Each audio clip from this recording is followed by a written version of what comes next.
Ayyaashamaa kam jirtu hordoftoonniif kabajamtoonni maatiiwwan chaanaalii kanaaf baga nagaan deebitanii dhuftan isin jedha. Guyyaa har'a kana waan baay'ee tokko isin dinquudha kan isiniif qabadheetti dhufe.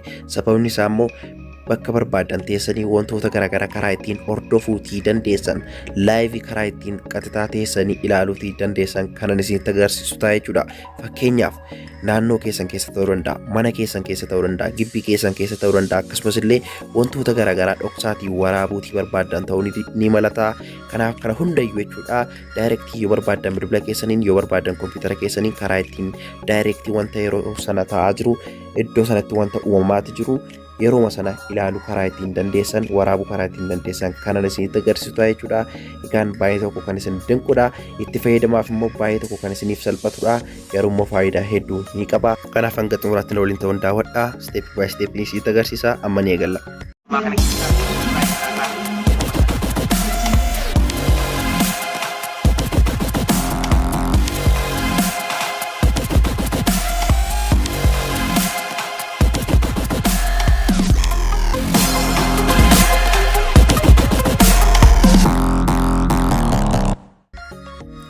Okay guys, application guyyaa har'aa bakka isin argattan description box jaladha. Kanaaf barreeffama viidiyoo kanarra yoo tuqxan kun isa kana ni argattu waan ta'eef daayirektii seentanii weebsaayitii korraa buufachuutii dandeessu jechuudha. Originaala isaa guyyaan application kanatti jalqaba yeroo seentanii keessoon isaa kanadha jechuudha kan inni fakkaatu.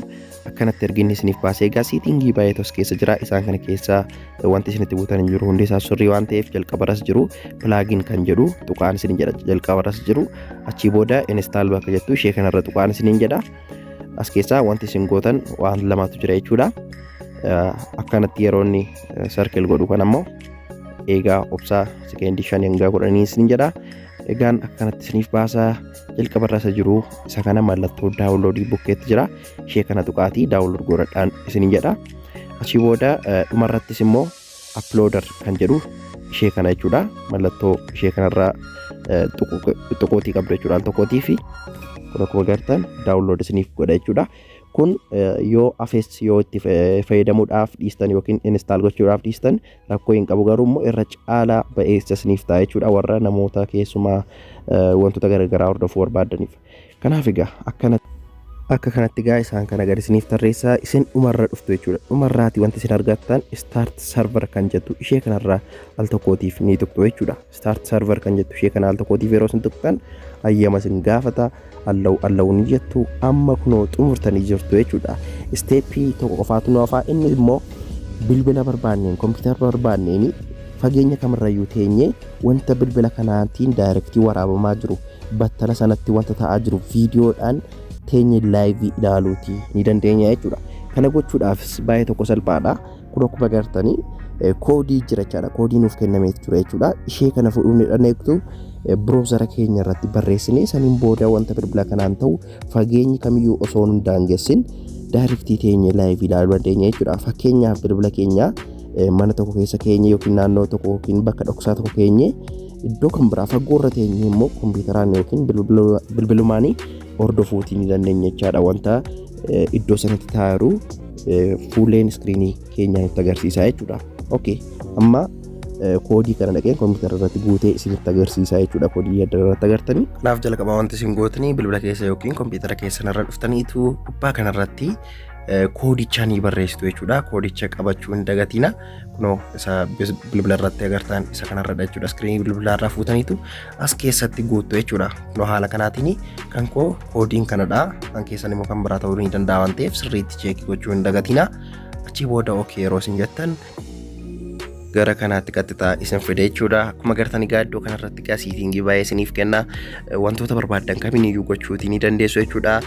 Feetan viidiyoo daayirektii waraabamaa jiru sana riikardii gochuu yoo barbaadan immoo zuumii gochuu, zuumaat gochuu waan baay'eedha jechuudha.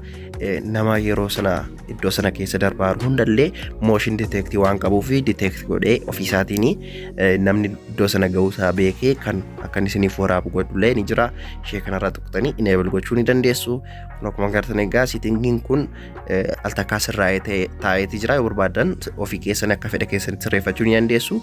Garuu immoo irra guddeessa isaa siitingiin as keessa keessa sirrii ta'e waan jiruu fi waan itti buutan hin qabdan jedheeti yaada. Egaan amma qatta viidiyoo ilaaluudhaaf maal goona browser kan jettu ishee kanarraa al tokkootii fi ni tuqna jechuudha gara browser ishee jettu kana al tokkootiif yeroo kana tuqnu viidiyoo keenya direct akka kanatti nuuf baaseeti jira jechuudha.